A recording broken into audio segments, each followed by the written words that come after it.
Welcome to Living Corporate again, man. How are you?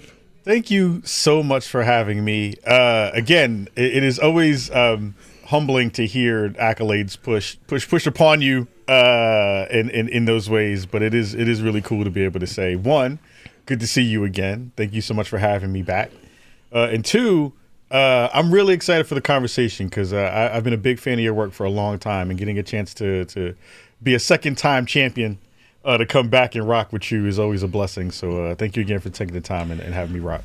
Let me say something also to that end, because I like giving people their flowers in real time, especially black men, because I feel like that's a whole separate pod. But I mean this in that I was thinking about my network and the people that I've had the pleasure and grace to get to know. And, it's interesting in the podcasting world, in the media space, and in business, and especially in the podcast media business space, you don't always meet a bunch of like really authentic people. Like it's very transactional and like extractive, right? Like, okay, what can you do for me? What can I do for you? And blah, blah, blah. It's rare to meet people that are like, sadly, from my experience, and just in my business, entrepreneurial, etc. journey, who are genuinely solid people. And so like what I want to say is like I just appreciate you for being who you are. I'm really thankful for us having this time together on the pod. I love SpawnonMe, but like beyond the SpawnonMe brand, the reason, in my opinion, why like when I go and I look for like video game reviews, if I want to look and see what's going on in the world, commentary in the gaming space, I'm going to look for you first because you show up as a trustworthy person. And so then I know that, okay, well, Kahlief is trustworthy. So I'm going to go ahead and I know that whatever he is output, I can trust it. Like, even if I don't always 1,000% agree with it, even though I'm very biased, I agree with it a lot. But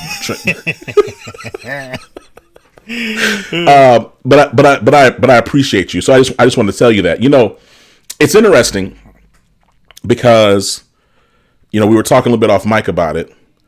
It's a weird time, man. Like the world's like, the world has been on fire in some way for, since humanity's been here and before humanity was here. So I'm not trying to act like, I think younger people do this thing where we act like this thing happening now is the first thing this thing's ever happened. So I'm not, I don't want to want to do that. Sure. But for us, right, who are not 300 years old or 150 years old, the world's on fire. Like I'm getting there. getting there. I just turned 36, so like I feel you. Like I'm feeling. Yeah. I'm not like it's like I'm not old, but I ain't young. Yeah. But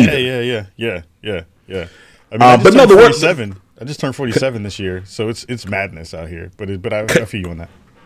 Well, first, hey, congratulations on making it to 47. It's not the goal is to get older, right? So. But no, like the world is on fire. Like you look at and I think especially relevant to you being here today in our conversation today. When I think about the intersection of culture, gaming, and this economy, there's so many things I want us to talk about, right? Like you pick your poison because I feel like we could go to Department of Homeland Security and them using Halo and other things to instigate and inspire ICE recruitment. We could talk about the future of gaming and Microsoft going away from exclusivity and like PC culture and like what does that mean for console wars. We can talk about like the landscape. Like what is pressing for you because you're in this every day. Like what is top of mind for you right now?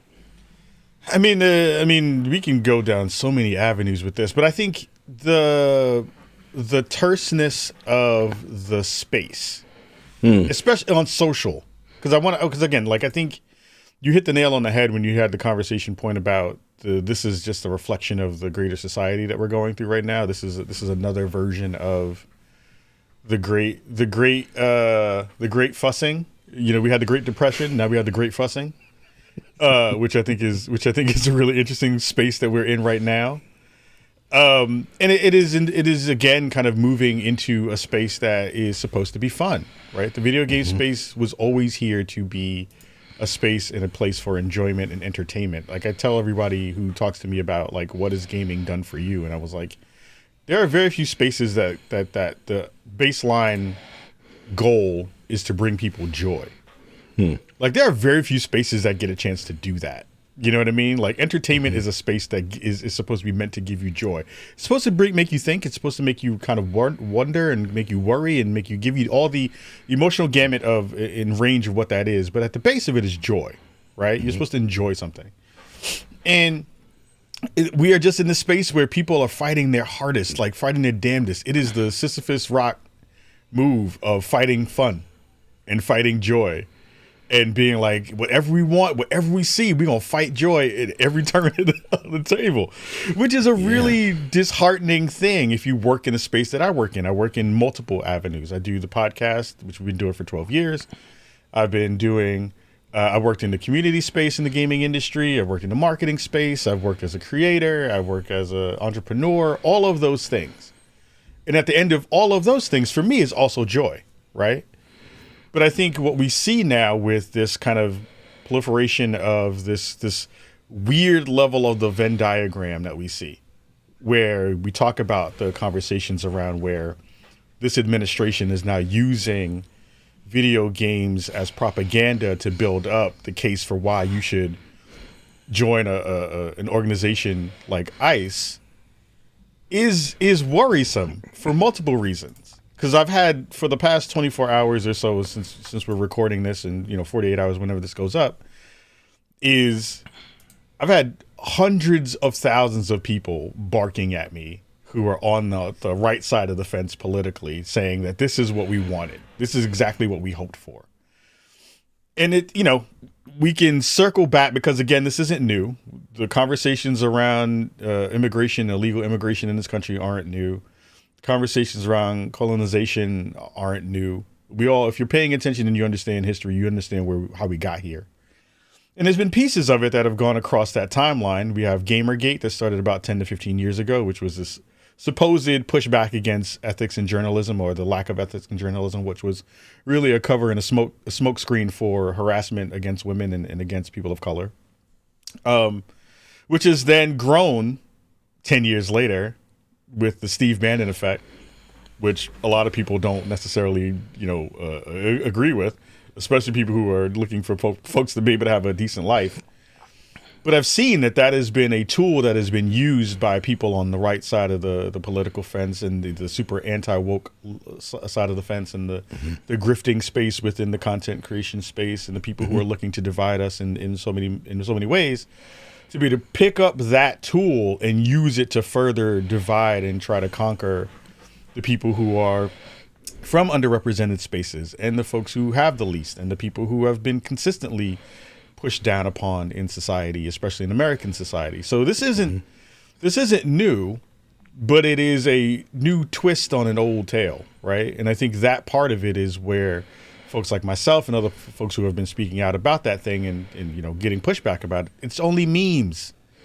And it's only memes. And I'm like, that's cool, but like you have to understand the difference between when you're playing and when you're getting played. And cats are getting played hard. And it's wild to see it in real time.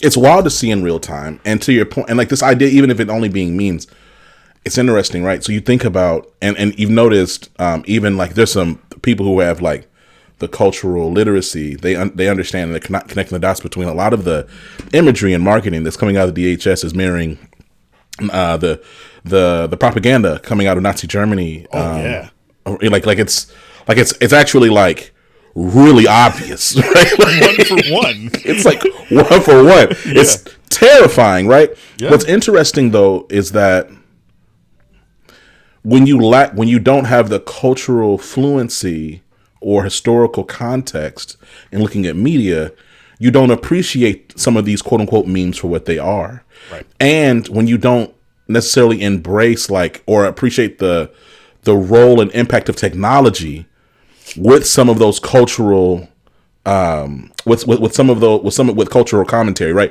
So like imagine like in the 1930s and 40s, like during Nazi Germany, they had to go commission an artist to like paint out this like white man with this breastfeeding woman and a cow and everyone's very with this, very Aryan features. Yeah. Now you can just like go in the chat into whatever and like make like 20 of those like in 2 seconds. Yeah. And then add like a whatever to it and call it a meme. And it's like, it's like, wow, like there's a genuine level of that scares me. That the idea of like, wow, like we're just not, I'm gonna try to not use the word stupid right now.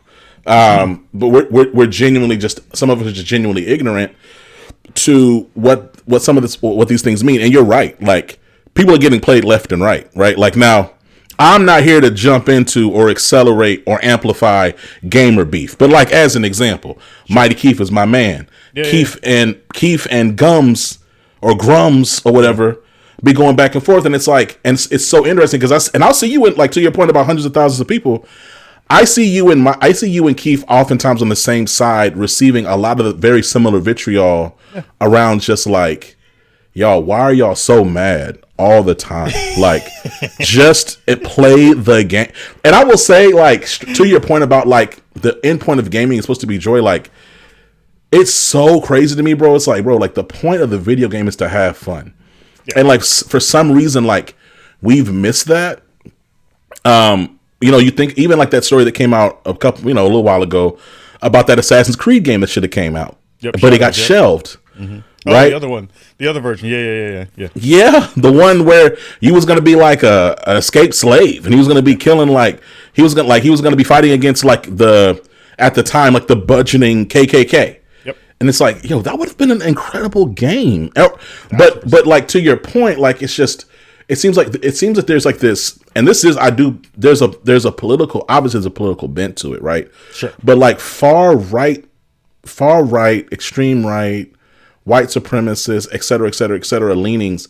It seems a core element of it is that you're just perpetually aggrieved at any and everything, and I'm like, hey, at a certain point, can you just shut the fuck up, like. Well, here's the thing that I find the most interesting about gamer culture. And again, I have been playing games since I was 3. I'm now 47. I've seen, and I was born in 78. So I'm basically at the beginnings of the video game culture and industry. So I've seen all of it. Mm-hmm. I've lived all of it for the most part. Again, there was a couple of smidgens of stuff popping up in the late 60s, but it really popped off in the 70s, right? Right. And what I don't understand when I see how mad people are, because again, like we're talking, I'm using this space as a vector to talk about the online culture in gaming, because I think offline culture, I don't think everybody who's going home and playing games at night is jumping online and calling me the N-word. I don't think the people who are jumping online are like women suck and they shouldn't have voting rights. There are tons of people who are at home who think that and believe that in a real way. We've seen it come up with MAGA and a bunch of the things that we're seeing, kind of bubble up even more during this administration. But I think for me, when I look at that anger, the thing I think about the most is you have the best version of what you have as a consumer right now. Ever. You have the most choice. You have the most ability to play whatever you want. You have gaming at your fingertips from every single angle that you can think of. And you have the most access to the people who make the dope thing that you love, and you ruin it all the time with this animus that happens. There is no other form of entertainment where you are this close to the people who make the thing that you love. And people spoil that relationship and have spoiled that relationship for a very long time just by being mean. It's not even a matter of like, I have a grievance because of a thing that I bought that doesn't work well. I think, again, there's avenues to be able to surface up that feedback in reasonable ways to be able to do that stuff in that way.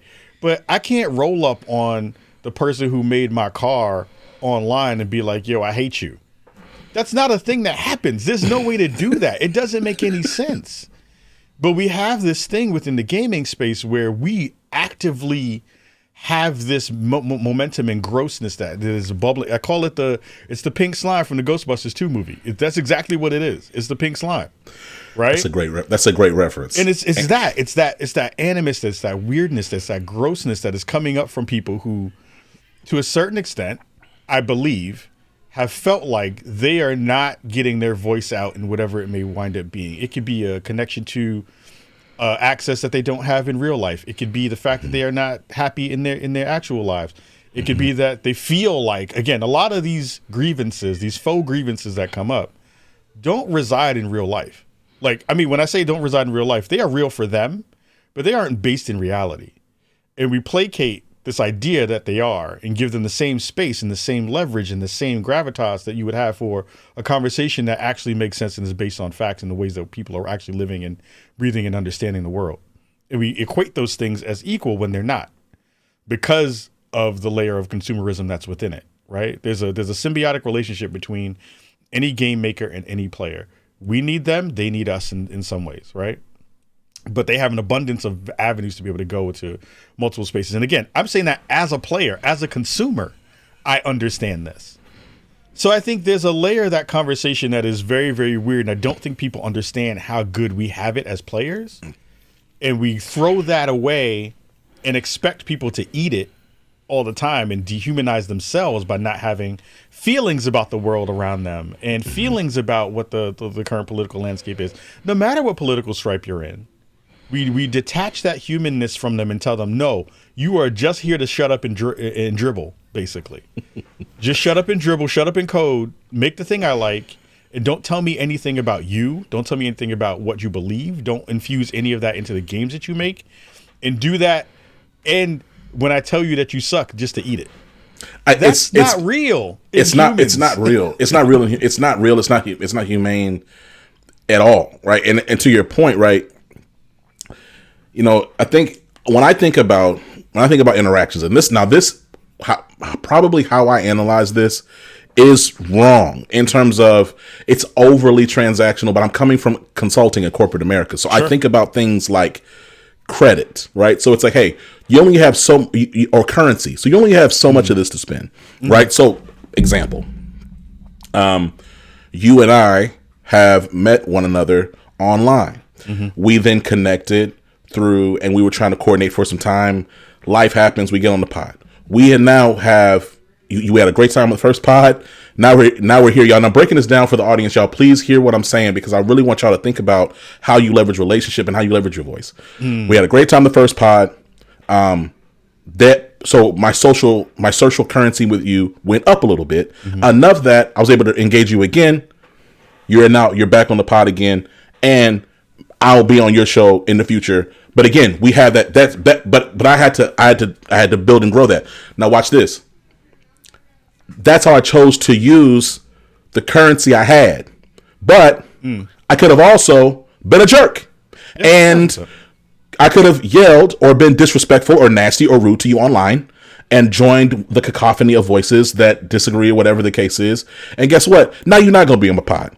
And I'm not going to be on your pod. And I think, and I say that to just a very simple example, because I think that it's weird because like online isn't real life. And yet like the line is getting blurred. And I also don't think people connect the dots that like, hey, you might run into this person in real life. And you talk, sometimes we get online and we talk and we treat people in a way almost like, to your point, it is dehumanizing, like, oh, like they don't care, whatever the case is.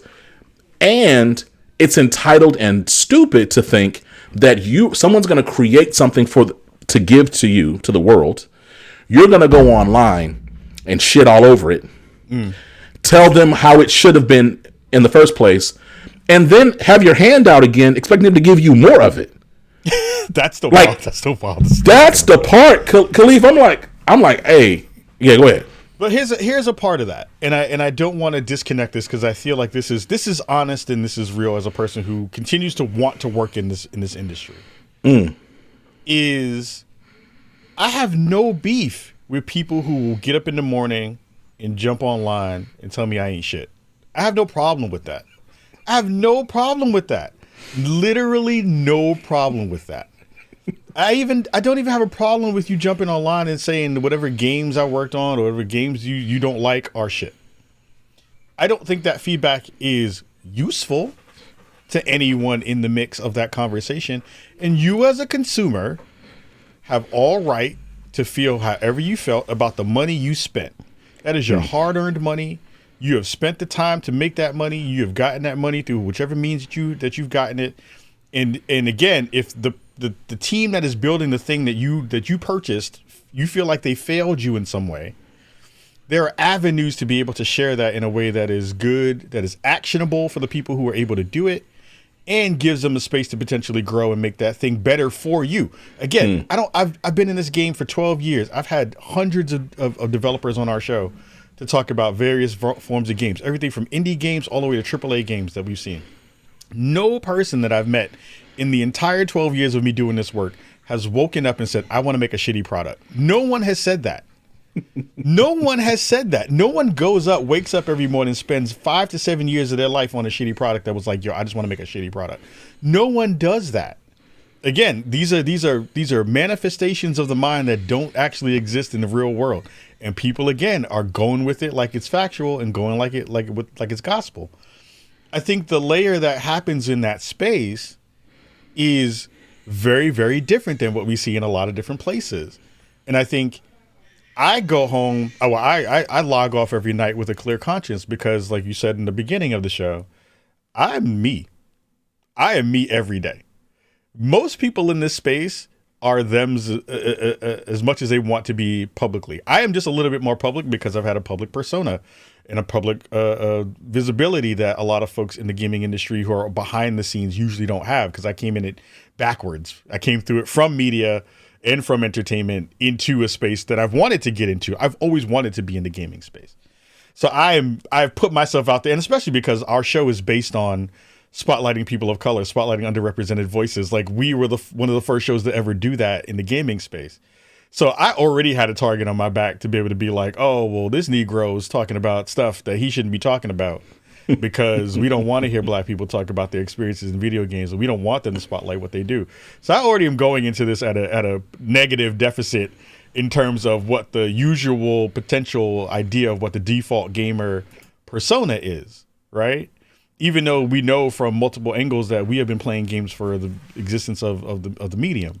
We are some of the people who have built this industry. I'm about to say critical in the erection of the industry as it stands. Yeah, like there are foundational parts of this industry that wouldn't exist without black people. Right. Again, you can say that about us in every form or fashion about anything on the planet. Right. But all of that circles back to this idea, this crystallization of this anonymous person who is out there, who is saying these things. I don't have the luxury of going anonymous anymore. My face has been out there too much. I've said too many things online that are truthful and honest, and people don't like that, right? That's fine. But I do think I've had instances, and especially my friend who's on my shirt, Paris Lily, shout out to him. We had this conversation all the time about, like, the online people, they act real different when you see them in real life. They get real nice in real life. Let's talk about it. They don't spout all that stuff in real life. He's had it more than I have, but I've had it a couple of occasions with people who I know, who I've seen, who I've talked to, who have said wild stuff to me online. I see them all in real life, and they all that I hate you and you yada yada, all that goes away. A lot of teeth in real life. I ain't that big. I'm chunky, but I ain't that tall. And I'm not mad. I'm not mean. I'm a very nice human being, because you know why? At the end of the day, again, all of this is about joy. I get nothing but joy talking to dope folks like you, being inspired by really smart people, getting a chance to see how all of this stuff that I love, that I get a chance to play with every day, gets made. That comes from joy. And shout out to my Southern grandma, rest in peace. She instilled the I don't give a crap about how you feel about me in me. Because I know how I am. I know I'm not fronting. I don't have to go online and try to fake the funk and try to be like somebody else, because I'm me every day. The version you see with this is the thing that surprises most people. They're like, you're just like how you are online. I was like, yeah, because why should I fake it? Authentic. Shout out to Hip Hop Gamer, who says, another brother in the space who's a forefather of this in the black media space. Yeah, he says authenticity is your currency. It is the best line ever, because it is so True. It's so true. It's so true. Like when you show up, and like I've talked to people, and like we've had pods and things about code switching, and like people get sensitive about the topic, but like for me, I made a decision, back in like 2013, just to stop code switching, just because it's like mentally, I didn't have it, like it was too mentally exhausting to try to keep up and turn things on and turn things off. It's like, nah, I'm gonna just be the same. Like I'm gonna just how I am at home. I'm gonna be like that at work. I'm gonna be like that with my family, and whatever comes from that, whatever relationships I gain or lose, whatever warms or cools. Wow, I ain't even trying to rhyme, but that was crazy. I'm gonna go with it, right? And I think to your point, and man, like, and yes, salute to that, because your authenticity is your currency. Because when you're authentic, you don't have to like have a really long memory. Nope. You don't have to like, you can just show up as yourself. And like what comes from it, and you can go to sleep every night and rest well, and you can look in the mirror and recognize who's looking back at you, right? Yeah, I think 100%. It's just really important. It's funny because we're talking about this thing we're talking about gaming, and to your point, like this vector, like talking about gaming as really like this, almost like a reflection of society today. And yes, you used the word earlier, terse.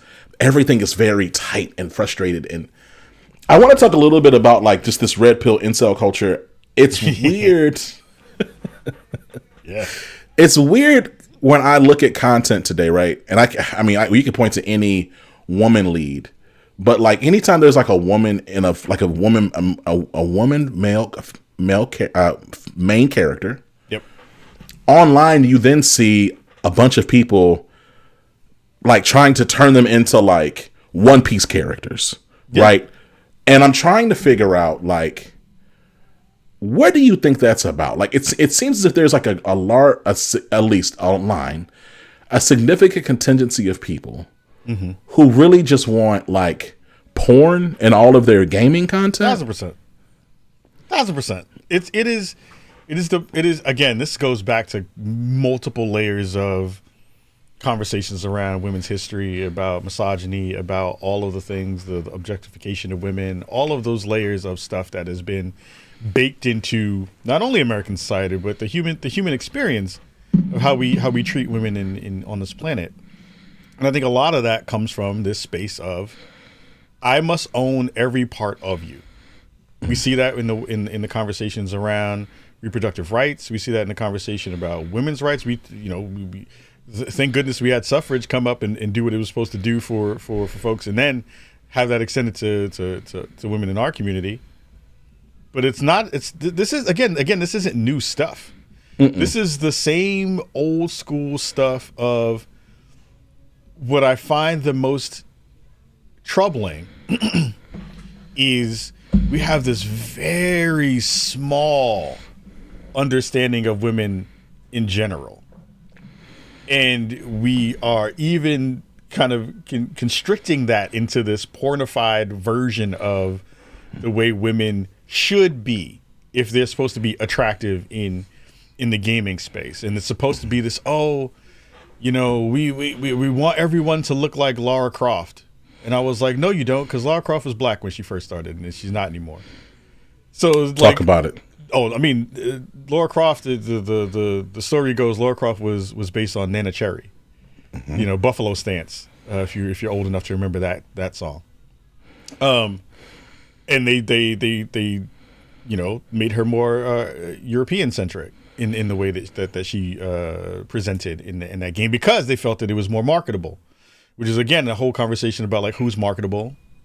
If we describe, whiteness as more marketable in every way that we do, and in some of the ways that some of those conversations happen, this is what you wind up getting, right? So we wind up seeing that across so many different layers of the discussion with this kind of incel culture that has popped up. And I wouldn't even say popped up. I think it's always been there. It's just gotten more spotlight these days because everybody and their mama got a Twitter account, on Elon's version of Twitter. Which again helps to kind of expose and to share and to amplify some of the worst versions of the human existence online, right? But it is this very narrow understanding of what beauty is, right? Like, there was a big conversation that happened some years ago when The Last of Us 2 came out with the character Abby, who is a more muscle-bound woman in that space, right? And a ton of people freaked out about that. Oh, she's not feminine. She must be a man. All of this stuff. We see a lot of those conversations and those same kinds of discussions come up in the trans community, or at least towards the trans community right now. And I'm looking at Abby, and I'm like, "Yo, I ain't mad at Abby. I'm looking at Jade Cargill every day. Like, please suplex me. I ain't mad at it. She is fine. Like, there are some people, like, shout out to Jade Cargill, because there are people like that. They be so striking that I will literally pause what I'm doing. Like, I'll just show my wife, Candace, look at this. Yes. I'll show my wife, like, yo, she is crazy fine. My wife's like, golly, that's right. She's like a Viltrumite. Right. Like, and my biggest thing is, I love that reference. Yes, but yes, it's incredible. And like, to your point, right? I just think it's drenched in insecurity, and again, just a grievance, because it's like, and also, it's stupidity in that. First of all, Abby can look like what she wants to look like. She's a human being making her own decisions, but especially in that world, The Last of Us 2. She was raised in like it was like a mercenary group. It was a paramilitary camp built out of gathering people together to fight off the zombie horde. Like, you want to be Diesel to be able to fight off a bunch of zombies who are gonna run up on you like that. Like, it doesn't. There were very few people even in that world that were even overweight, let alone like, and again, it's just interesting. It's like, yo, like, I also wonder, it's like, man, like, part of the joy for me in appreciating gaming is appreciating the art of the art of it all. It's the art of the visual. It's the art of the story. It's the art of the world and how that world came to be, and appreciating these characters that are being written. And like, to your point about, like, because you're right, because you're about a decade older than me, so you remember, like, because I feel like I came in, and like, I was born in '89. The first gaming system I played was the Super Nintendo. Yeah. And the first game I played was, I believe it was Super Mario 3 on All Stars or Super Mario World. Yeah. And then, like, parallel right to that, I was playing a Game Boy with the fat chunky gray one with Donkey Kong. Yep. And I also had my first system I owned was a Sega Genesis, and I played Sonic 2. Yep. Like, that was kind of my entrance into gaming. And so when you think about, like, that being the entrance, and now we're in a world where people have full suits on, acting out things, and like we're almost like playing movies. Yeah, 1,000%. Right? Yeah. It's like, man, like, can y'all just pause for a second and just appreciate, like, this, like, let's just say you don't like Abby, and like, you don't like Abby from a narrative perspective or whatever, that's fine, but like, yo, can you just appreciate, like, what this person's trying to do? And I think probably, look, I'm biased and sensitive to it all because I come from a musical arts background. I come from like a creative background. So like, I'm looking at this, like, without even knowing the technical labor of what it means to stand all this stuff up. I'm like, yo, I just know it took time. And I know that person, that represents a real person. Like when I saw Abby, no joke, the first thing I did was I said, oh, I wonder who the actor was. Right. Like, I looked it up. I wanted to see. And then I saw that, like, the face was one person, and they found like a fitness, like a fitness model for the body. And I was like, yo, that's so dope. So, my background and context might be a little different, but I still just think there's something to, like, the first thing you want to see, the first thing you do is you want to, again, to your point, you want to pornify these video game characters. And it's, the crazy part about it is, yo, there's avenues of gaming for that. If you want porn games, then just go do that. Go to Steam. Like, Steam has all the porn you can ever want. Go to Steam. There's a bunch of it there, yeah. Right? But like, yo, we're trying to tell a real story here. It's just ridiculous to me. I want to shift gears a little bit though. Can I hit one point that you hit, because I think it's really important to add? Absolutely. Really quickly. The thing I love that you touched upon is that real one-to-one life experience part that is combined with the people that you saw who made up who the fictional character of Abby wound up being. The biggest kind of talking point from folks from Gamergate 2 and from the anti-woke side of the gaming space right now is that we keep putting in all this leftist politics into all of our video games, and that's why we don't like it, and we're pushing back on it. And we're gonna if you go woke, you go broke is a line that they have. Again, stealing from black people with hip hop references.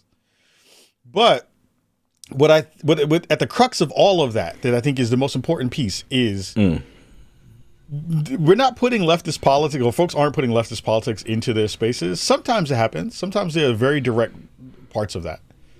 People are misconstruing the addition of options, of visibility, of perspectives, of real world people with ideology. And there's a difference there. I think gaming does a really important and special thing, which it reflects throughout its time, right? It continuously changes because it is a moving piece of art. And through every piece of art, through every part of time, you show reflections of the society as it grows and as it evolves and as it becomes something different. This is no different than that. I have never seen, like, even in the 10 years that I've been working in the industry, the proliferation of just like gym bodies has changed for women in a lot of different ways. Like, I see so more across my Instagram feed and across all my algorithms of various stuff. Is probably because I follow Jay Cargill, but like the propensity of more women who are fit in that way, just from a physical perspective, has changed over the past couple of years. We saw when we were growing up, the idea of beautiful visions of what women were supposed to look like were super thin, Sports Illustrated kind of model, Playboy kind of model bodies with that kind of stuff. Then we saw women get, at least the visuals of how women are portrayed, to be different throughout those times. We had the boxy shoulder pad era. We had the I love my body super thick era that happened a couple years ago with Lizzo and other folks. And then we have this other version of it now that is a little bit more fit and kind of putting into some of those spaces. Like, all of those facets of the way that society has told women to be and to look and to do stuff is always going to be reflected in games, right? So this idea that like we've moved away from this ideal woman or this ideal visual of what people are supposed to look like doesn't really exist, because everybody looks different. Why can't we tell stories of how everybody looks different and how everybody has different versions of their lifestyle and all this stuff? It is very constraining to hear people say these things and want this to be the only version that we get a chance to see when the world doesn't reflect that in a real way. Man, like you said, mad dope things. Like, two things I want to like respond to. First of all, yes, right? I think we have what is it called when you talk about health technology, but ultimately like fitness and wellness is much more advanced, diverse, and just democratized now than it ever has been because of the internet. So yes, like, you're going to see people show up in different types of bodies now more often because of that. And to your point, just algorithmically, you're going to see more things on your screens because of what you consume. Sure. So 100% that like our media and what we create, there's nothing wrong. It makes logical sense for that to be reflected in what we look at. Everybody, when you walk down the street, everybody don't look the same. No. And they haven't for a really long time. But certainly today, everybody don't look the same. The second thing, though, that like something you said at the top of your response, which I found interesting, is like, we do have this like this desire to marry ideology to everything. Yes. And it's like, right. So it's like, oh, okay, I got this. And on top of that, most people who do that are not extremely well read. No. So they have an ideology in their mind, when in reality it's just a label. It's a cheap label, and they're trying to compartmentalize this whole person into this and put them in this box or jar or square or whatever. Mm-hmm. But like, the truth is, like, if we made a video game about like a time period Yeah. And like a character in that time period and them navigating the world. Yeah. Like it would be stupid. It'd be lazy also. And it would also be outright wrong to then be like, oh, well, they're a far right this or they're a leftist that. And it's like, well, no, this person is an individual existing in this context. Right? Okay, like Blue-Eyed Samurai. If someone decided to make Blue-Eyed Samurai a video game, oh my gosh, they should do that. But if they decided to make Blue-Eyed Samurai a video game, like it would be weird, right? Like because the main character was a woman, but she at the time, because of all things happened in her life, she did not identify. She did not showcase. She did not show up as a woman. She didn't show up as really. She just showed up as herself, but she didn't proclaim or show that she was a woman. Like I'm confident in this landscape, they would be like, that's trans propaganda, far left, this, that, and the third. And it's like, yo, like, first of all, you're wrong. But then two, like, when you do that, you miss out on the richness of like the story, right? Because when you watch the story, spoiler alert, this is not Midnight Boy, so I'm not gonna do the spoiler alert breakout, but it's a spoiler alert. You know, because like when you watch long enough, you realize, oh, yo, she was married actually at one point in time. She lost her husband. Her husband was jealous. She had to and now she's out for revenge. She's actually like, this is part of her being strong. She actually had to like, she softened herself and then got strong. Like she put on this. All of this is there's so much there, and like, but we make everything really narrow. And we limit things. Like we lower the ceiling and we narrow the room. And so like and so we end up having this output. We have content that sucks, right? Like that Grumps guy made a game. He shared the game. That game was 2-pack of ass. It was cheeks. It was terrible. I mean, he hasn't even released it yet. It didn't release it yet. He's asked for multiple thousands of dollars through his Kickstarter over the years. And that game still hasn't come out yet. And anytime they ask, the community who's helped to prop that game up or to help him build it asks for some updates on it, they get kind of like they get answers, but those answers, if I was a person who was backing that, wouldn't seem satisfactory to me. Absolutely not. They're cagey, dismissive, and well, I think it's what you call it. I think the idea of that is, we have an understanding of what we're trying. Again, it goes back to ideology, right? Like I have an understanding of like what games I like, and I've kickstarted a bunch of different games over the years.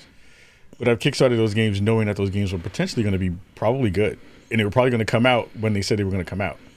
So it winds up being this layer of like, well, we'll just spend money to be able to do that. I don't know where that money's gone. I don't know where that money is going. I don't know if that's actually going into the proper avenues for development, and I don't even care because grifters gonna grift, but like. The idea around where all those things land at the end of the day wind up being very different for the folks who, when you ask them why they believe what they believe, in a very honest and curious way of like, you are using words you don't understand. I've had many people tell me everything is woke, and when you ask them what wokeness is to them, they have no answer for it. They have no functional definition. They're building definitions for ideologies that they are subscribing to without understanding what they are saying.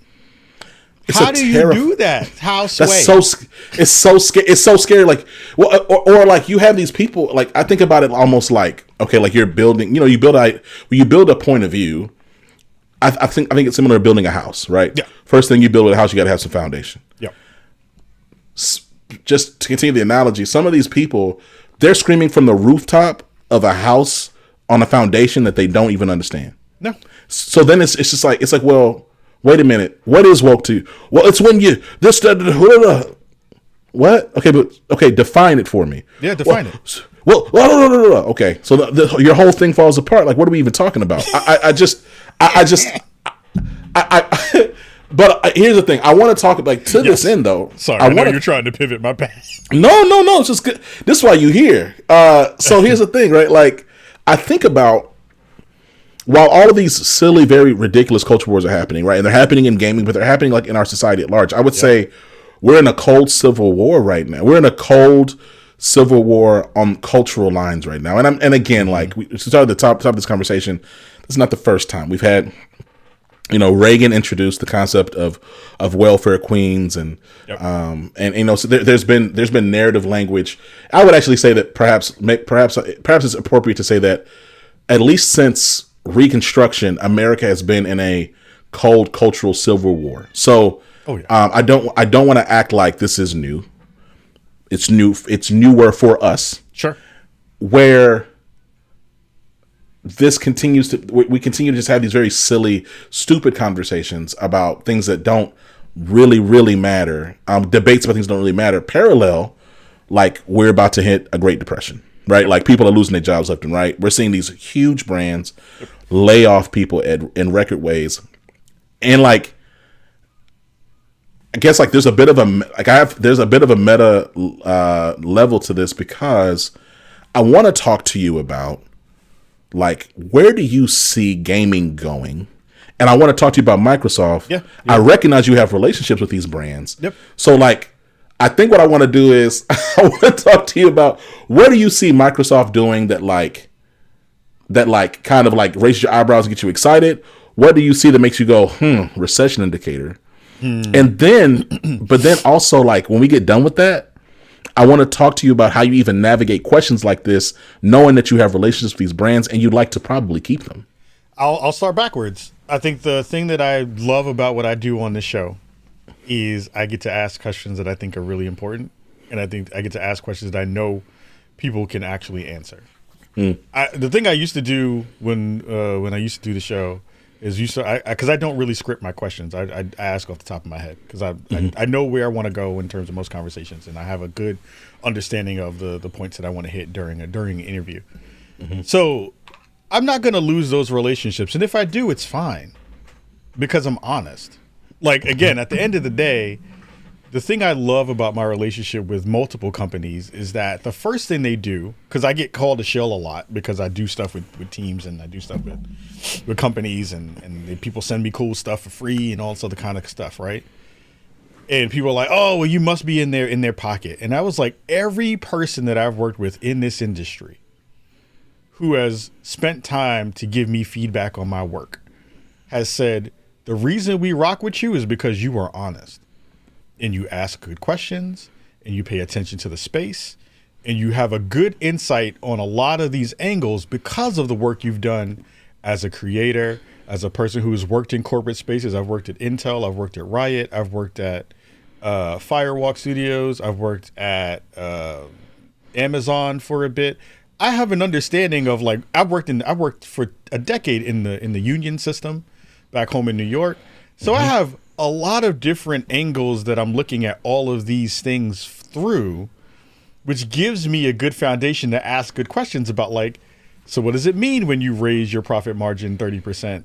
And we just did a dope, I did a really good episode of SpawnonMe that spoke about a lot of the stuff we're talking about, right? So I don't have a problem with asking tough questions, but I also know good questions to ask that are just going to get dead-ended anyway. Anybody who knows how to do an interview, you understand which questions you're not going to get a good answer for. You're going to get a boilerplate PR answer for. You don't ask them because you know already what you're going to get told. Right. It's a waste of a question in my estimation. It's a waste because you only got so many.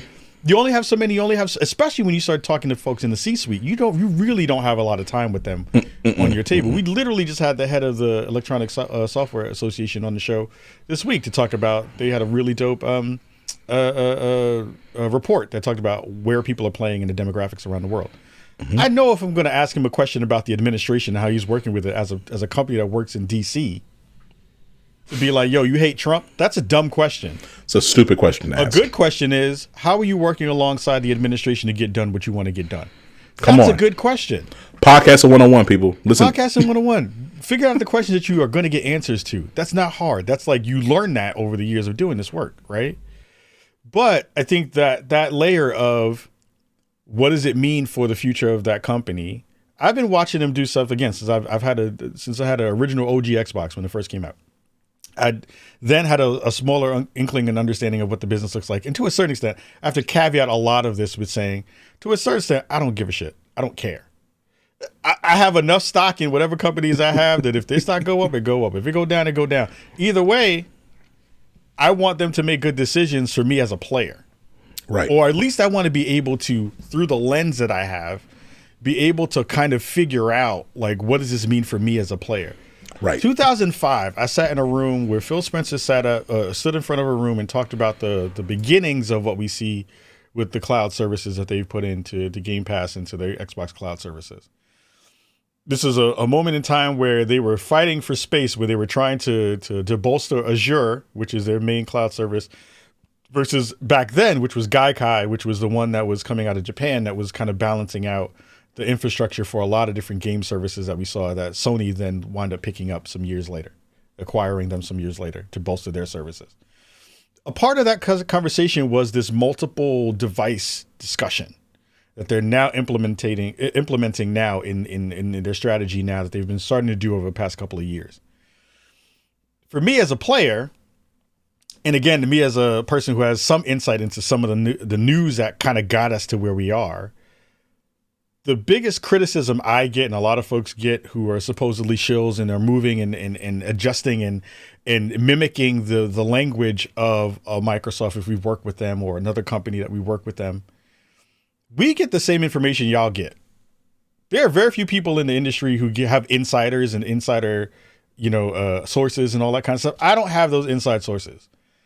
To me, I know people who are at the top level of that company. I know Phil Spencer. I know Aaron Greenberg. I know Sarah Bond. We did the first interview she ever did was on SpawnonMe, ever, right? So like, I can send them a question and be like, why'd you do this? And why you do that? And what's that about? I also worked in corporate and know how corporate moves. Your top line BU, your business unit, has to be profitable. Otherwise, changes happen. Sometimes you, as the person who's the head of that BU, don't get to make the decisions about how your BU runs. That's not a hard thing to understand. That's like corporate 101. I don't like it. I don't think it's great. But I understand how it works. That's like asking me to be like, yo, I really want you to be as black as you want to be at all times in every space. And I'm like, yeah, I can't. Society puts a cap on some spots in some spaces in some places. I understand that. When people are like, bring your best self to work, I'm like, no, bring your most reasonable self to work. Right. You can't bring your full self to work. Because if I brought my full self to work, I wouldn't have a job. Bring your most acceptable version of yourself to work. And that's not because I don't believe in who I am. It's not because I don't believe in what blackness stands for and all the beautiful parts of what that is. I just don't think society can handle that. They've shown over and over they can't. They've shown over and over that they can't, right? So I am playing in the spaces that I can play and having the influence that I can. Back to the Microsoft part of it. I look at this is an Xbox campaign and the move to this kind of potential hybrid PC space and putting games that they've made onto other platforms that were a taboo, even 10 years ago, as a smart move for them. But I also understand that looking at the tea leaves that they have shown throughout the years, of course, there's been some mismanagement that happens in every corporate space. I think I was a person who was really excited about the Activision buyout because, again, in context, they were, and this has been said from Phil Spencer during the time that he was being talked to from the FTC when they were talking about all this consolidation and being against the consolidation, we are trying to basically make a play to keep ourselves solvent. Yeah, I remember that. And this is what we're doing.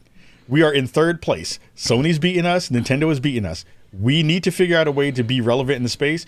And maybe this potential buyout of one of the biggest companies, one of the biggest games on the planet in Call of Duty, might be the smart move for us. I bought into that because I was like, that makes sense to me. If you're in third place, you got to try to figure out to get in the second or first place, right? Now, because that has not worked and we've seen a lot of consolidation, and again, people were right about that. People being like, yo, this is going to happen with layoffs. And again, if you worked in corporate spaces, you know that this happens often. Again, it sucks and we don't want it. But consolidation happens. People lose their jobs. COVID is in the middle of all of that stuff. We saw a high ramp up of hiring that now is getting pushed back upon in a lot of different ways, even with Microsoft making a crap ton of money. So I think the conversation and what I harp on all the time, and I get so much crap for this, is you think I'm shilling. I'm adding context. I'm working off the context that I have and making decisions in the way that I'm thinking about those things and speaking to those to my audience. I can't fix the world in that way. And I don't have a crystal ball to know when things are going to change. What I can do is say, here's what I think about this thing when it moves and when it changes and when it morphs. And here's what that means for you as a player and as a consumer. At the end of it, that's all we can do as pontificators on the internet. You know what's interesting too about like the shilling. First of all, I appreciate the context on and relationship, and you're right. Look, you and I talked about my background. So 1,000% when you engage C-suite leaders in any industry, yeah. And if you're fortunate enough to build an actual relationship where like you can hit them up privately on a medium or text them, like, and you like, yes, like you need to be thoughtful about the questions you ask. Like, and side note, you should be thoughtful about the questions you ask, period, when you have a media platform, because you only got so much time to ask questions. Yeah. There's something to be said about, though, like this idea around shilling is interesting because I think it's like, okay, well, what is it that you think I'm doing here? Like, do you think that right. like that, like, I think that's the part where it's like, because sometimes it's like, I say, okay, this might just be naivete. Like, you think that I'm coming on here to like cheerlead Microsoft or cheerlead Sony and they're going to pay me what? Like, you think that's worth, you think that that Sony is going to see that and go, hey, I'm gonna pay all your bills? Like, no, like I'm giving you my actual perspective. I also believe though that like, and something we talked about the first time you were here is you being 47, you being like a Gen Xer. Mm-hmm. You do bring a certain like maturity and dimensionality to these conversations that I think, I'm not saying you're the only person in their 40s in the gaming industry. That's obviously not what I'm saying. But like, I feel like of all the people that I talk to and people I listen to in the gaming space, I feel like you bring your maturity sits at the front, like in a way that I don't know that I experience with other people and like and reviewers and things of that nature. I don't think so. And I think that like, so when you are presenting that to an audience that is loudly immature, and I think that when you say, hey, this is how this works, or here's like the economy of scale, here's like the landscape, and here's the context and all this stuff. Sure. When you're immature, I could see people going, "Oh, you just kind of getting paid off." But I think, yeah. But it's just it's silly to me. But I can try to relate to the idea of like, you know what, y'all are immature and y'all also don't come from a corporate context, so y'all think that Kahlief is out here being sponsored by every single major gaming brand, and that's how he pays all his bills. Well, here's the thing. I think, and thank you for saying that, because that means a lot to me. I think I grew up on a time where people tried to be smart when they made content. That's not a thing anymore. You can make a lot of money being real stupid. It's not. It's very like again. Our numbers of our show. We have a very small show in the capacity of like what people are making in terms of money, what people are making in terms of visibility and listenership. Please subscribe to the show. That's me shilling. But like, what I grew up on was really smart conversations. I came from a space that tried to have nuanced discussion. The problem is we don't like nuance on the internet. The internet hates nuance. The internet hates to learn how things work, but tells you the way it works. So I think for me, I've tried to harness and grow an audience that continues to be smart, continues to care about the thing that they are playing in a way that is not going to be goofy in those same ways. I'm goofy as hell, but I also love to be able to talk about things smartly with people, because I think that is a differentiator in the space. I don't know if it's the same vibe that I think a lot of people who are younger than me would want, because they want a kind of more combative, kind of tussling thing, right? They want to be able to just get the sound clip and get the sound bite off and be able to like, yo, that's going to go viral. Most of the stuff that I go viral on is me being honest about the world around me. That's what happens for the most part. When people, and it's funny because it gets viral because people are trying to be mad at me. It's not because people are agreeing with me. It's because people know I'm saying something right, and it hits them in their heart, and it hits them in their soul, and they're like, "Ooh, I gotta bark at that dude for being not me." Right. And I think that's a part of it. I think we run a show. I think SpawnonMe. I go back and forth this all the time about like, what are we? And we're an enthusiast show that is kind of more industry leaning, but also has a bit of flavor because I'm on it and I have a different perspective on it. And I bring all of those experiences of every version of places that I've worked. I worked everywhere from a door-to-door salesman to a process server to working at White Castle to working in the public school system. I've had many, many jobs over my years that have culminated in me learning how to deal with human beings. And I think that part of it is different for people because they don't like that. They are like, oh, you're too diverse in your life experience to be able to have these things. And I don't tread on the hot take in the ways that most people tread on the hot take. Even when I spit something that could be a hot take, it comes from a nuanced perspective. Because at the end of the day, those folks who are having those conversations in the C-suite, who I meet and who I talk to, and people who work in the industry, I get so many messages and so many DMs from people who work in the industry who say, Kahlief, I can't say that thing. Thank you so much for saying that thing. Because I really wish I could say that thing, and I can't say that thing because I'm afraid of my job getting lost or people coming and attacking me or all this kind of people doxing me. And I feel like that's a beautiful part that is something I get to do that I'm sad that they can't. I think that people greatly greatly underestimate that function that a lot of us have with these microphones. Yeah. Right. Like if I remember years ago, we're recording this during Afrotech Week. Yeah. A couple years ago, I asked a question of, hey, why is Afrotech so expensive while black folks are getting laid off? Yeah. I think we were following each other at that point in time. 1,000%. And it went crazy viral, and a bunch of people were upset. But similar to you, when you make your comments, I got DMs of executives and DEI professionals and other people who said, hey, I can't say that. Yep.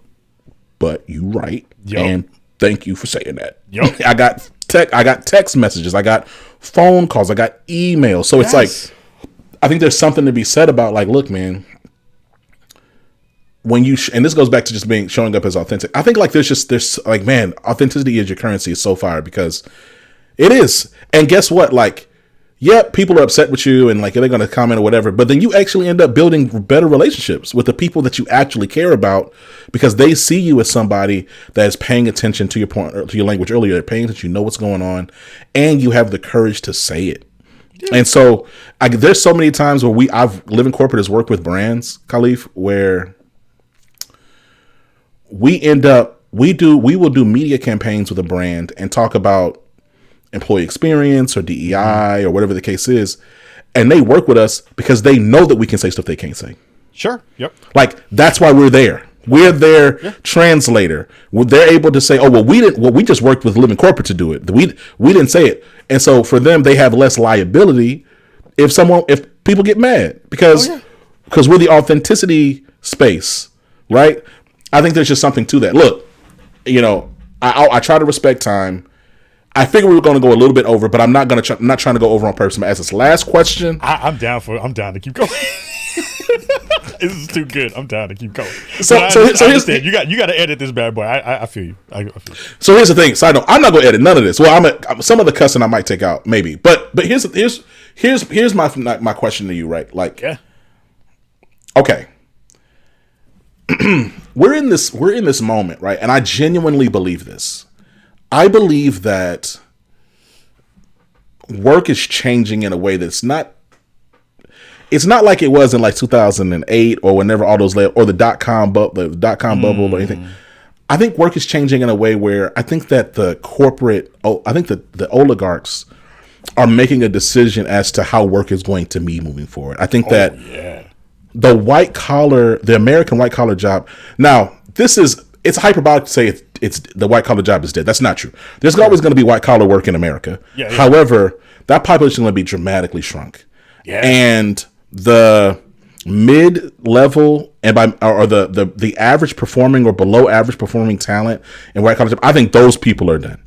I think that the tech oligarchs are striving to build a permanent serf class that will be relentlessly and almost wholly reliant upon the gig economy that those oligarchs control. Mm-hmm.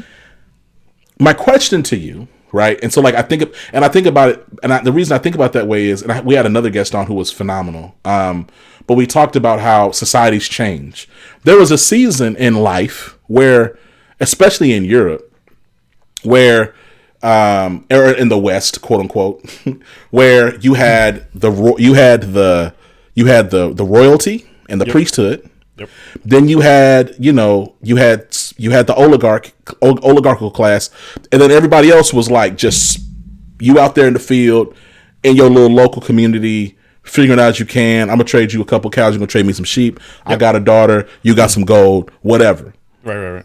And then we kind of got into this industrialized bronze and iron age where it's like, okay, like now everybody kind of gets a little piece of a wealth experience. Yeah. I think that we're regressing back though to how most of society has been. Now, I don't know if we're going to necessarily, I don't believe we're going to achieve that. I don't think that's going to happen, but I think that's where we're going. I think that's the push. I think like when we strip away all of this, like identity politic and culture war and all this other nonsense, I think that's where we're headed. Like it's the capital is really like the main star, right? We're dressing it up against other stuff, but we're talking about capital, who gets to control it. Yep. I give all of that as context, Kahlief, because I'm curious, like, where does gaming sit in that? It's my question. Like, what is gaming? Like, part of me wonders is like, okay, are we about to just get into like Ready Player One world where like everything is like just on your face and you are, and like I'm not trying to have like a hardware conversation. What I mean is like everything is hyper escapist, but then also very like transactional where there's like microtransactions everywhere, and like you're just kind of like, but like it's to distract you from this very shitty world you exist in. Like, I'm curious, like, what do you think? Like, because when you think about like, and the reason I ask is like when you think about like rising unemployment, cost of living, things of that nature, we're seeing like people are spending less and less on luxury products. Like spending in gaming is dramatic. I know you already know. You just had your mans on. Spending in gaming is dramatically down. People are probably buying. I think I saw some report that people are buying like 2 or 3 games a year now. Yeah. Right. Like they're not buying a ton of games, like new games. Yep. Like it's just not the same. So like I'm curious, like when you look at this landscape and like where the world of work is going, where does gaming in your mind fit into all of that? I think the gaming's purpose is entertainment and escapism. Mm-hmm. When you have rising unemployment, when you have inflation going up in unprecedented ways, or I shouldn't say unprecedented ways because I'm not an economist. I can't say that with full fact. We're going up in a way that you can tangibly see. Because I think that's the thing. I think we're at this point where the Project 2025 theorem and hypothesis is now becoming tangible to people. Mm-hmm. And I think once you switch that over, and depending upon what political stripe you are either loving where you're at right now, or you're fearful of what is still to come. Because we're less than a year of this administration. Mm-hmm. And we are seeing all the wild stuff happen in real time without there being any recompense, and there probably won't be. The thing that is the most troubling is the fact that like when you have the Supreme Court basically give someone a full pardon to be able to do whatever they want, like they're going to do whatever they want, and there's no Nuremberg trial coming down the road. No, like there wouldn't have been anyway. Like I don't think that the as much of a Democrat and progressive as I am, our side plays too nice anyway. But I think the tangible things that we wind up seeing is that constriction of the dollar and that constriction of your discretionary income, where that extra $10 that would have went towards a potential game or some DLC or any of those other things has to go to rent, has to go to electricity, has to go to baby formula to necessity, right? It has to shift, right? And then we haven't even hit the part where AI is a big part of the conversation here, where the thing I keep going through and going over as a person who's looking for a job right now, I'm unemployed right now. Anyway, I'm doing a lot of contracting work out with companies and consultancy work with folks. Even as a person who has some credits at some big name companies that should get me into a door for things, there's just not enough spots for the human beings that are being laid off. The numbers that are coming out of Amazon that have come out of the video game industry over the past 2 to 3 years are astounding amounts of people who will not have a job because there's just no place to put them. And if you constrict the other, like, kind of easiest avenue for them to go in, which is to stay in tech, and all of those tech industries are now constricting jobs because of them wanting to use AI, or their post-COVID plan that is now coming into effect of we have to pare down numbers. That just raises the question of, like, where are these people going to find work? It's a baseline conversation. It's a baseline discussion. Where do those people find work?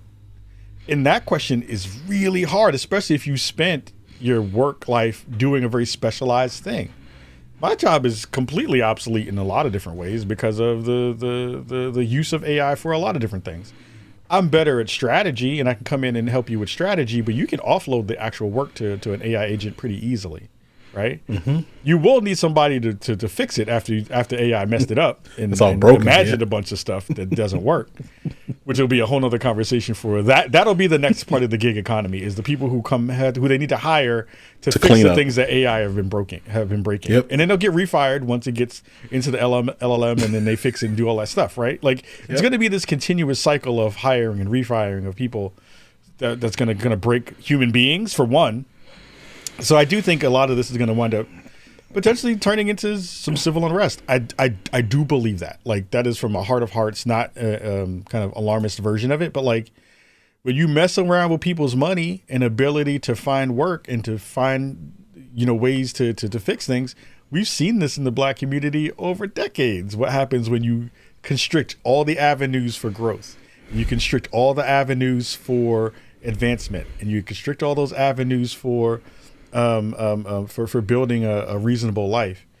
You see a lot of things bubble up in the community that has happened because those things were planned, right? Right. A lot of those things were built into the ways that these conversations work. So right. I think we'll see where we wind up landing. I think for gaming, you're going to have a lot of people buying less. You're going to have the Xbox coming out with their next console. You'll probably have a enthusiast amount of people who have the extra money to buy whatever that thing is going to wind up being. And Sony as well. Like, even if you drop the prices back down to what their new normal prices were pre-tariffs, Trump tariffs, you're going to still have a $500 to $600 machine that you have to spend. I was about to say that's like half a grand. That's still half a grand, right? Just to play video games, to do the thing that you always wanted to do. So I think corporations aren't going to bring their prices down because things feel good, they feel better. They're not. Why would you, right? So we've already crossed the threshold in terms of price. I don't think they're coming down anytime soon. I think we're going to see people continue to spend less, and we're going to see more people who are mad and angry because the thing that they wanted to do, they can't because they can't afford it. So where does that outlet go? Where's that anger go? Where's that ability to blow off steam go, right? While you have people running up on your street wearing blindfolds telling you to drop on the ground and put your hands behind your back.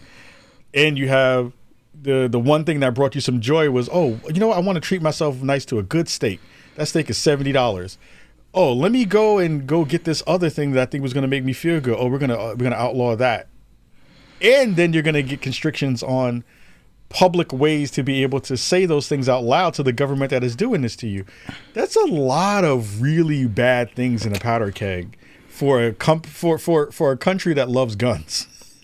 So I'm saying that we are screwing this up in royal fashion, and that is going to proliferate into games too. The thing that will be interesting will be, does games reflect that in the stories they tell? Oh my gosh. And I don't think they will. And that's going to be sad for everyone involved, because I don't think we have the political will, and I don't think we have the consumerist will to say the thing out loud. Indies will do it. Other places will do it. I was hoping you were selling games that'll do it.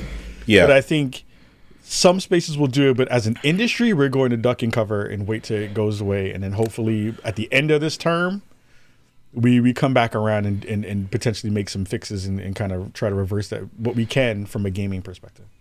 Let me nerd out and ask and double down on one of my questions. Yeah. So based on something you said, I would think since, let's see, Xbox, PlayStation, they drop the next system. Yep. I would think that, especially in this economic climate, that backwards compatibility would be something they would probably feature. Sure. Yep. Okay. I was curious. Like, do you think? It depends. It depends on what you mean by that. So I think to a certain extent, and this is from conversations I've had with folks on the Xbox side for a long period of time. I don't know what the PlayStation strategy is. They have always tried to figure out good ways for backwards compatibility to kind of be in the next thing that they build. They're going to have to figure out a solution for it this time around, especially because people are going to be buying less. But I think on the flip side of that, if you look at the studies, most people who have said that they are big proponents of backwards compatibility don't actually use it. So there's a use case for it if I'm a business and I'm like, does this make sense for me to spend resources towards this thing that no one's going to really use? The answer is usually no. But I think in this particular moment, because of the way that the Xbox community gets at them for every particular thing that happens, we saw Satya Nadella have a conversation this week about, this is we're fighting for time, and not necessarily we're fighting other companies for games and stuff. Which I think he's absolutely right. He and Matt Booty said that, and I think that's right. But they have to make the case of like, we're not trying to die. And we're trying not to die as a brand. Right. And I think the way you do that is you bolster that in a real way. And I've had conversations with people who have been talking about how do we do that for years and make that something that's in there. And they've done some of that work, and I don't know what Sony's version of that is. And Nintendo doesn't care because they'll just make you pay for it again. Like they don't need to. They don't need to do anything in that space because they'll make you buy it again because Nintendo fans will buy it again. So that's really, I think, my last question when it comes to this, right, is I feel like you got PlayStation and Xbox, and I feel like it's, again, like limited outside looking in perspective is, it feels almost like Nintendo's in another world. I feel like they figured out like, hey, we're not going for graphical fidelity. You and I talked about this last time because you and I are opposite sides of that. Like where I was like, I don't really care about graphical fidelity because my experience is like things that look good to you in 2012 oftentimes don't really look that great like in 2017. Sure. But and there's exceptions to that because there's that one game. It's called like, is it Cyrex or Cyro? It's like a shooter. He almost it looks like Halo, but it's anyway. Oh, Crisis. Yeah, Crisis. Crisis. Yeah, Crisis is an example. Crisis looks excellent right now, but but all that being said, like Nintendo, by and large, right? Like I think I can point out maybe like a handful of games where it's like, oh, this looks really great. I think Resident Evil 4, Twilight Princess, which still was stylized. But the point is that Nintendo, I feel like they figured out, hey, we want to be the gaming system for families and for fun. Yep. Like the game doesn't have to be extra hard. Yep. We want you to have fun. We actually wanted to look great. Yep. It wanted to be vibrant. Yep. And we want you to come back to it and play it with your friends and your family and your kids. Yep. Do you anticipate them changing much? Like, because I don't know what is really truthfully speaking, and I say this as somebody who has been playing Nintendo since the SNES, and I want to say I did probably play that Nintendo, the first one, even before that, and the Game Boy. And I even played the red. Remember that red thing they had? Yeah, they're making a new one, Virtual Boy. Yep. The Virtual Boy. Yeah, they're making a new one. Yep. What have they what has Nintendo fundamentally even changed? Nothing. Like you don't see them on the cameras talking about what they just making dope games. Well, they have a different philosophy in multiple ways. I think the thing that makes Nintendo a unicorn is that they have built an entire brand built off of tentpole characters and nostalgia. They're Disney. They're basically the Disney version of games, right? They're like, we are going to make you love Peach. We're going to make you love Toad. We're going to make you love Mario and Luigi. We're going to make you love Donkey Kong and Metroid. And we don't have to really give you much more than that if we can continue to build different games around those IP. The beauty of it is you have two different versions of that, and it's the reason why you don't see them be super public is because they have two factions in that company. I shouldn't say factions. They have two layers of their business. They have Nintendo of America and they have Nintendo Japan. Nintendo Japan runs it. And Japanese culture tells you very much so that you have to build a really smart thing. You have to do it in a certain way, and that influences Nintendo of America. So you'll see Nintendo of Japan is the driver of messaging and driver of a lot of that stuff, and then that gets filtered out to an American audience and a European audience through Nintendo of America and other layers of it. So that's why you see the messaging. You don't see a lot of like figureheads in that space. We had Reggie for a long period of time, which was dope. Like Reggie Fils-Aimé was brilliant for that stuff, and then you had Iwata and you had other folks in that space who are well known and do that stuff. You see Doug Bowser then, who just recently left. He didn't have as much leeway to be able to do that stuff because he didn't have that vibe with him when he did that stuff. No. So it changes a lot of those discussion points for what they do as a company. What they do really well is they feed you nostalgia and they make you pay for it twice. That's my only, like, I think Nintendo makes brilliant games. It's the only beef I have with them is like I don't think they care about your spending habits as much as other teams will. And I think there's a different, and again, I have friends who work there. I've interviewed with them multiple times to do stuff, and I think it would be a great place to work.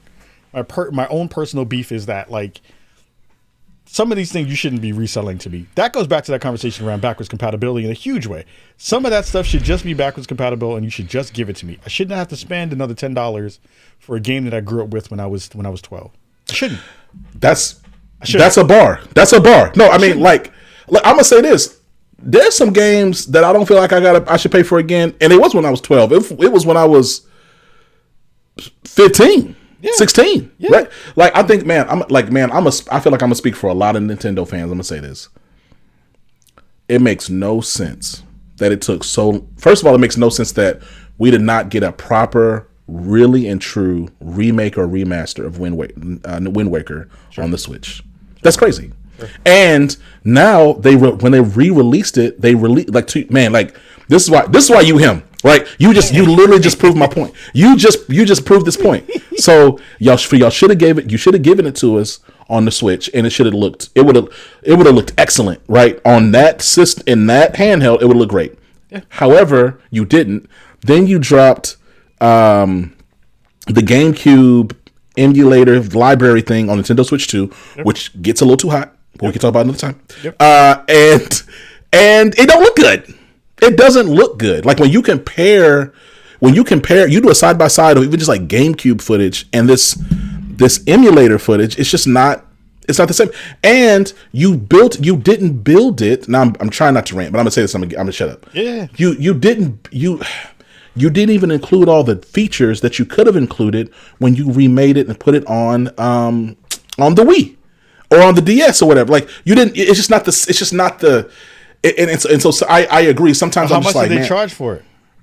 Aha, right? That's my point. Is like, look, I think the and that goes back to a conversation about like Nintendo is a unicorn in this way because, and it's not necessarily just because of their strategy and their portfolio and all that stuff. It is a lot because of that, but also it's because fans will pay for it and they will not bark at it. They don't bark at it. They don't get up as much as PlayStation and Sony and Xbox fans get at their company. They do, but like I have not seen a consumer base woefully pay for a thing that they already had 4 times over and be like, give me more of it. I'm okay with it. I got no beef with that. Like if that's the way you want to rock, do your thing. But like it is a consideration that I think about when I think about the Nintendo ecosystem, which again, I think is fantastic. And I think they're one of the most innovative companies ever on the planet in gaming because they will try stuff that no one else will try. The Wii, the Wiimote, the Switch in and of itself is a crazy, wild, freaking innovative product. The games are using different versions of stuff that never been used before. Wii Sports, Wii Fitness, all of those things were huge parts of the ecosystem and changed things culturally for the gaming space. But also, let me sell you Super Mario 2, 3, and 4 for $15. Well, even though you played them when you were 10. And I'm like, it's wild. And you know the sick part, and I say sick, I guess in a positive way, I suppose, from a business perspective, is these things are now subscription. Yeah. So you ask how much I pay for it. It's like, well, the better question is how much are you paying for it? Because you got to keep on paying to even have access to that nostalgia. Get that little hit of nostalgia. So it's interesting because we talk about to your point about like innovative and like even their hardware, I think about another example of that is you got Breath of the Wild, Tears of the Kingdom. Yeah, beautiful game. It's crazy because what they did was part of that whole making things is because they watched users in the first game jerry rig it like by glitching and like by glitching the game. And they said, we're going to turn this glitch feature that went viral and that all of our developers saw it, had no idea that you would even think to do that, and we're going to turn it into like a key feature of like gameplay. Like that to me is like super smart. And so I agree. I think that there's something like brilliant and innovative and like intuitive and intentional, like in terms of like building something that you know that your fans are going to like, which makes it even more dubious, if I may say, that y'all would kick us this nostalgia back like this, because y'all pay attention. I genuinely think like, and I've been to Japan. And to your point, like it is foolish to say that the Japanese culture is why the Nintendo experience and their performance and everything is worlds different from Xbox and PlayStation. Like that is the driving reason. It's just also like, man, I wish that y'all would take that same level of like all the things that I just said and like, come on, man, like give us what we want. Anyway, you're not Nintendo. This is not a Nintendo pod, obviously. But thankfully, we didn't like. I don't think the ninja's going to come and get us. That's the other thing. I think they would admit it if they were being honest. They would admit it. But like again, they are some of the most innovative. Like I have not seen a company build memories for people in the way Nintendo does, which I think is beautiful. When people talk about the memories that people have when it comes to Nintendo games and Nintendo experiences, and now Nintendo World and also the wild stuff that they made, like. There's no other company that has captured what that means to be a game player and to build memories around their characters than Nintendo. They are the Disney of gaming in that way. It's profound, and they figured out a way to like put whimsy on a cartridge. It's kind of that's hard to do. But they've done it for over like almost 40 years. You know, like they've done it for a long time, so it builds that. You know. I'll say this and and we'll wrap up. Right, I got this question for you. You know, again, I say you lead with maturity, but you also lead with joy too, right? Like you enjoy. I can tell when I watch SpawnonMe, when I watch your interactions with your friends, when I watch you on stage, when you're doing presentations, like you're obviously happy to be there. Like you're a little bit older than me, but like again, you're not like super old. I'm trying to figure out what, as you think about the future. You talked about that you're looking for another role while also continuing to build and grow SpawnonMe. Yeah. What gives you hope in this industry, in this world? Like, what gives you hope in this moment? I believe that at the foundation of all of this, that when I look back at, again, and I might have said this on the first appearance on the show, I never thought 15-year-old Kahlief would be doing any of this. I didn't think I was going to make it past the age of 25 in the Bronx when I was growing up in the early 80s and 90s, right? So now, you know, getting a chance to speak on stages across the world, being able to have a show that gets broadcast around the world, to have some accolades that I can, you know, put in the memory bank for the future, you know, whatever the legacy of my work will be, if there is one at all. I have over-indexed on every possible space that I have been able to occupy. And as a person who was told by their guidance counselor in high school, why should you go to college and you probably won't make anything of yourself? I've done pretty well. I've done okay. Like, I ain't mad at it. Like, when it goes back to people being mad at me and all this other kind of stuff online and hundreds of thousands of people cussing me out and calling me all kinds of names, I'm like, fam, I won already. I don't know why you mad. Like, I'm doing fine. I am good. I have a good family. I get to do one of the things that I love. I am one of the few black men on the planet who get the chance to do what I do on a public stage every week and still get asked to go do dope stuff that, again, I can count on one hand how many people on the planet get a chance to do. That is rare for this short amount of time I have on this spinning ball in the middle of space. So I ain't mad, man. Like, again, I don't take any of this stuff personally because most people don't know me, and the people who do know I'm dope, so it's fine. So I'm like, look, it's cool to be able to kind of look at the grand scheme. I try to take it all in and take it all with a grain of salt, and make sure that I'm paying attention to not only like how can I be helpful, how can I be useful, but also how can I use the small voice that I have to be impactful and be honest about what we're doing in this space. The thing I don't want to do is to lose that ability to be as honest and to be as transparent about all the things that are happening and things that in the ways that I see it. Because I feel like after you lose that, then you really don't have a lot left. So I think this industry is continuing to grow. I think this industry is doing some of the best work it's ever done. I think the thing that gives me joy and gives me hope is that this industry is getting smarter. This industry is getting younger. This industry is getting is getting more political. This industry is getting more is saying the thing out loud that I think a lot of the people in the previous generation didn't. And I think that is a space for growth. I think when we talk about who's playing, I think those numbers are changing in every single day. The space is more diverse than it's ever been, even if people want to duck and hide from that fact. The fact that we understand who the players are and who we are, but we don't necessarily market to them. That's a thing that I feel like I have hope about because we can change that. There's a thing that we can fix.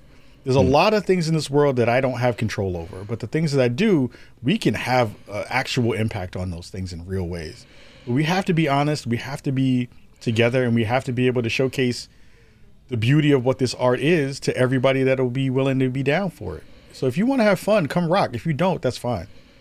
But I think it's one of those things where we continue to find good avenues to tell fantastic stories, and I hope that continues. We can't be afraid of the boogeyman every time and say, well, how did we get here? And how did all these mean people get here? And how did all these incels take over the space?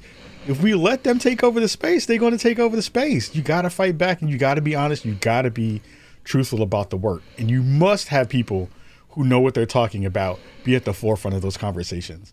We see that every day on social. As a person who works in that space, we see that every day to people who don't know what we know and say, your idea of what you're trying to say to me right now is exactly what we need this space to be, and it's not. So I think once we figure that out and continue to move in good directions, we can build this into something that's even more beautiful. Kahlief, I got to tell you again, I gave you flowers at the beginning, give you flowers here again, man. I appreciate you. I appreciate you being a consistent voice, being an honest voice, being a kind voice, being a joyous voice, and being someone who has a mindset to look forward and kind of beyond even some of the noise of this exact moment, understand where we're going.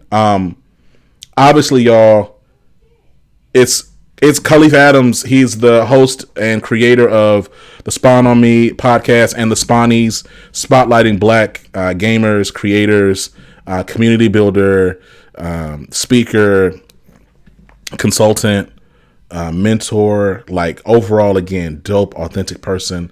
Shout out to everybody in the gaming space. Kahlief, man, look, I know I shouted a few things, but what else do you want to plug, man? This is your space. I'm going to shill. I know there's a ton of amazing folks who listen to your podcast. And again, thank you, fam, for having me on. You run one of the smartest shows on the internet. Oh, man. Seriously, whenever your clips come up on my timeline, I sit there and I'm like, yo, this is good. This is dope. Like, these are, again, there are a few people out here who are doing smart work. And when I see another brother who's doing really smart work, it makes me really happy. Oh, damn. Thank you. So thank you again. And I got to bug you to come on the show and come talk about the show in broader terms. Sure. What I am going to shill for is the Spawnies. I want to bring that show back. We've had a hiatus for a year. We've been looking for ways to fund it. Yeah. It's becoming even harder because, again, the conversation around diversity has gotten squished because people are afraid to even say the word diversity now. I'm looking for folks to help me sponsor this show. I want people to help me bring this show back. It is one of the dopest experiences. It's a Game of the Year award show that has culture in it. We have dope music. We have dope folks who are hosts, myself and Entrepenuer. Hopefully we'll be able to come back and do this one. She just had a baby. And be able to kind of figure out good ways to do this work together. And we're going to need people who are going to be able to push back against all this madness that's happening. I think now is the perfect time. This part isn't the show part. This part is the actual part of, like, in the time that we are going to be living through in the next couple of years, There's going to be a concerted effort to make sure that none of those voices get pushed out into the world. None of those discussions happen. None of those abilities to make content around it happens. The ability to make sure that we are sharing our perspective in a way that matters. That takes funding. That takes money. That takes people. We've seen it with PBS. We've seen it with with most of the kind of liberal spaces. We need to find a good way to be able to do that work amongst ourselves so that we don't have to ask corporate folks for some of that money. Or if we're going to ask the corporate folks for that money, they're really about their business and they want to support in a way that makes sense. So I would say, get at me. I have a really dope show that I'm trying to get back off the ground. And I think in a moment like this, in a year like this, in a climate like this, needs to be out in the world. And I'm just going to need help to be able to do that stuff. And you can watch the rest of the work that I do on SpawnonMe. Every week we drop a new show. Again, we just had the homie from the president and the CEO of the ESA, which is the governing body of the video game industry, or at least one of the big lobbying spaces in the gaming industry, on the show, talking about why gaming is good, why gaming has importance, and how does it actually affect you as a player. And you can check out most of the dope stuff that I do all over the space. You can follow me at Kahlief Adams on X if you're still there and you're not scared. Or you can follow me at Blue Sky. It's Kahlief at Blue Sky over there as well. So check out that stuff, our YouTube channel, all that good stuff as well. Oh my gosh. Appreciate you. Hey, no, thank you. Listen, y'all. Y'all know what we doing over here at Corporate. That's right. This pod was 97 minutes. Yeah. And I ain't cutting nothing. You know what I'm saying? We're in the whole clip. Hey, appreciate you. Till next time, y'all. It's been Zach. You already heard it's Kahlief Adams. Make sure you check out SpawnonMe. And look, check the link in the show notes and engage him so y'all let's figure out how we can sponsor, support. Spawny's coming back. Critical content for a critical moment. Till next time, y'all. Peace. All right, great. Fire.